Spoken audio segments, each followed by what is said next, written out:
And well, we now get you the latest in the Air India fiasco, where following the termination of approximately 30 crew members last night, the Chief Labour Commissioner has summoned a meeting with the Air India Express Union and CEO today in order to understand the concerns of the dissenting employees. Now, more than 300 employees who called in sick last minute, due to which almost 80 flights of Air India Express had to be cancelled.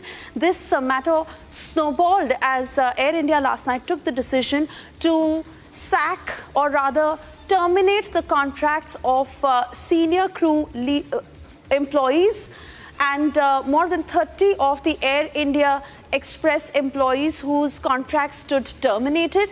Now, the focus is also on the dissenting employees, as the government has also asked DGCA to submit a report. And in the latest, we have the Chief Labour Commissioner, who has summoned a meeting with Air India Express Union and CEO today. Listen in.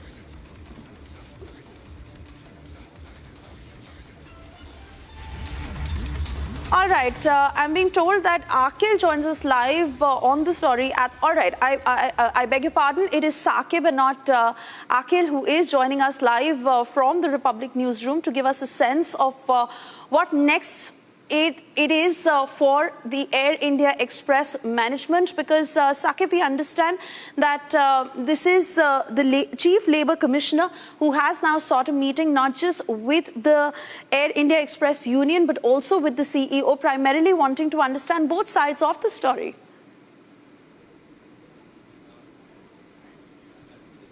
You know, that it's typically that stage in the crisis between an employees union and an airline, a company, that the government has to step in. As you pointed out, the Labour Commissioner has called in the Air India CEO and the aggrieved contract labour association, the union, the self-styled union, to actually have a thaw to this logjam. This is not the only effort being made by the government. The Labour Commissioner is not the only the concerned government official or the authority to step in. Last night, the Union Consumer Affairs Ministry, which has the ambit of taking into account and taking care of consumer grievances, even the Consumer Affairs Ministry last night, they asked the aviation regulator, which is the Director General of Civil Aviation, DGCA, of concerns of the aggrieved staff at Air India Express.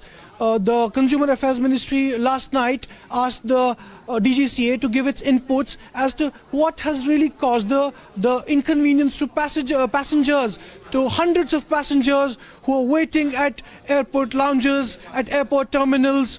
As you mentioned about government's intervention, the Labour Commissioner calling in the Air India Express CEO, as well as the aggrieved staff, which is primarily an association, a self-styled association, which calls itself the Air India Express Employees Association, and says that it has an affiliation with the Bharatiya Mazdoor Sangh, and claims to have 300 members of the crew as a part of the amalgamation. So government is stepping in. The Labour Commissioner has called the CEO Air India, has called the aggrieved employees. The Consumer Affairs Ministry has asked the DGCA, Director General Civil Aviation, for its inputs. So it is very important that government must intervene, because it's the passengers who are facing the hardships. There were protests at the Kerala airport, at an airport in Kerala yesterday. The consumers, the flyers are big time suffering.